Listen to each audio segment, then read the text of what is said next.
O Smakhachev acabou de fazer sua primeira defesa de título em sua nova categoria, o meio médio. E assim, não dá pra tirar os méritos desse cara.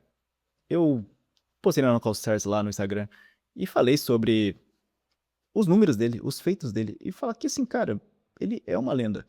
A gente querendo ou não, ele é uma lenda.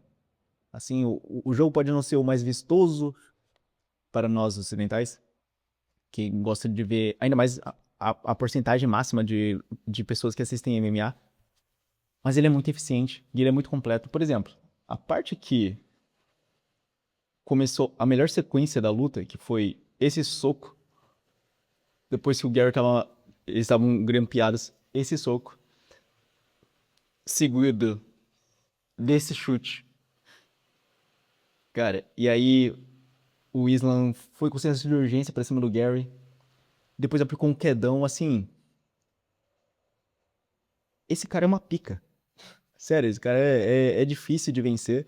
Eu sei que nós não queríamos que o recorde do Anderson Silva fosse quebrado. Eu não queria. O Anderson Silva foi o cara pelo qual eu comecei a assistir MMA, aliás. Então eu queria que os recordes dele se mantivessem.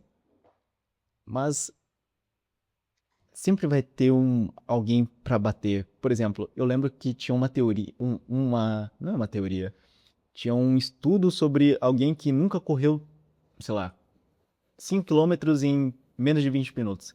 O primeiro cara fez 5 quilômetros em menos de 20 minutos. A partir daí, outras pessoas conseguiram fazer. O Anderson Silva colocou um recorde, cara, quase inalcançável. Passou mais de 10 anos pra alguém bater, que foi o Islam. E, cara, assim, vai ser difícil quebrar o recorde do Islam Makhachev, que hoje é o número um peso por peso do UFC, o melhor lutador em atividade no UFC. E mesmo que o jogo fosse difícil pra ele, porque o Ian Gary era um jogo difícil pra ele não conseguia quedar, ele não conseguia achar bem a distância, mas ele conseguia achar meios pra vencer. Ele conseguiu meios pra vencer. Então, tem que tirar o chapéu pro Islam. Ele é um dos caras mais completos que tem no MMA, a gente querendo ou não. E quanto ao Ian Gary, cara, eu acredito que o Ian Gary, ele tem todas as credenciais pra ser um campeão um dia. Não foi dessa vez. Assim, todas as vezes que ele pegou um cara bem diferente, foi difícil, mas ele conseguiu vencer ou entregar uma luta difícil. Por exemplo, a luta que ele pegou contra o Carlos Prates, cara, o Carlos Prates é um dos caras mais completos do UFC, tá? Tipo assim, as pessoas não veem muito o jiu-jitsu dele porque não precisa usar, mas ele é completinho no jiu-jitsu. Ele também não é quedado. Se você vê quando o Leon Edwards tentou quedar ele não conseguiu quedar. Ficou nas costas, não fez nada com ele nas costas. É difícil o Carlos Prates. E o Ian Gary conseguiu vencer a luta, mesmo pegando a luta de última hora. Mesmo pegando a luta de última hora. E eu lembro que o Ian Gary também pegou a luta contra o Rakhmonov de última hora. As pessoas se esquecem disso. E o Rakhmonov é invicto e ele nunca tinha ido pra decisão na carreira. Ele foi com o Ian Gary. E assim, o Ian Gary fez uma luta muito difícil. Tanto que pegou as costas do Rakhmonov algumas vezes. Quase finalizou o Rakhmonov. E se eu acredito que se ele tivesse o tanto de a experiência do grappling que ele tem hoje, ele finalizaria o Rakhmonov naquela ocasião. Então, assim, eu lembro quando o Islam subiu pra categoria dos meio médios, o Khabib Nurmagomedov falava nas entrevistas, o pesadelo dessa categoria é o Shakhtar Rakhmonov. Mas assim, cara, é uma conspiração de sorte pro Islam, porque o Rakhmonov acabou se lesionando e, assim, não voltou até agora. E não vai voltar. Não vai voltar. E a gente nem sabe como é que ele vai voltar, porque é uma lesão no joelho, não sabe se ele vai voltar 100%. Mas ele era o bicho-papão. Fora ele, o Smakhachev tava tranquilo, entre aspas, nessa nova categoria.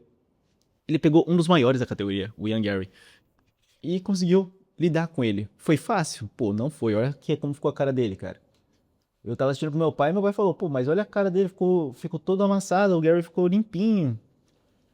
Mas isso é MMA, cara, não é uma competição de beleza, não. Não tem o que fazer, cara. Ele foi mais efetivo, ele soube pontuar melhor, round a round. E cada round conta. Ele começou o primeiro round vencendo, o segundo round ele venceu muito claramente. A partir do terceiro eu acho que ele deu uma desacelerada, tanto é que pra mim o Gary venceu. Eu pensei que ele tinha dado uma desacelerada porque cansou, Então eu acreditava que o Gary poderia até vencer na decisão, porque o quarto round eu vi pro Gary também, na minha opinião. E aí o quinto round, cara, esse cara foi com tudo e conseguiu vencer a luta. Conseguiu vencer a luta mais uma vez. Assim, o recorde de maior número de vitórias da história do UFC é dele. O único homem a vencer a categoria do peso leve e do meio pesado, ser campeão nas duas, foi ele. A categoria dos pesos leves, que pra mim é a mais difícil, ele defendeu o título 4 vezes, o maior número de defesas é dele. Se ele defender pela segunda vez a categoria dos meio médios, que provavelmente vai ser esse ano, ele falou na coletiva de imprensa que quer lutar antes do Ramadã, antes de fevereiro de 2027. Se ele defender pela segunda vez, ele vai ser o único que fez duas defesas no segundo cinturão.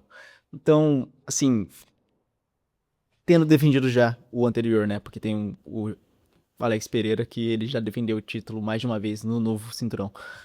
Então, assim, cara, ele é diferente. Ele é um cara bom, completo e, querendo ou não, ele é um dos melhores de todos os tempos do UFC e, atualmente, o melhor.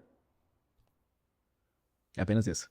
Então, se você gostou dessa reflexão, deixe seu like, cara. Isso valida ainda mais o meu conteúdo. Eu quero saber a sua opinião sobre o que aconteceu no UFC 330. Você acha que ele vai vencer o Carlos Prates? Porque a próxima luta vai ser o Prates. E, ó, aqui uma curiosidade. O Carlos Prates venceu todas as suas lutas no UFC por nocaute. A única derrota dele foi por nocaute para um brasileiro. Então, será que a conspiração vai fechar o arco completo? Será que o Carlos Prates vai conseguir vingar o que esse cara quebrou o recorde do Anderson Silva? Eu não sei. Mas ele é de verdade, tá? Vou deixar aqui a newsletter aqui embaixo, caso você queira ver, que eu meio que previ quais seriam as situações que aconteceria caso ele vencesse o Ian Gary e bem concretizou, não tenho o que fazer, tá bom? Aliás, eu fiz um vídeo também sobre isso, mas te vejo na próxima, até mais.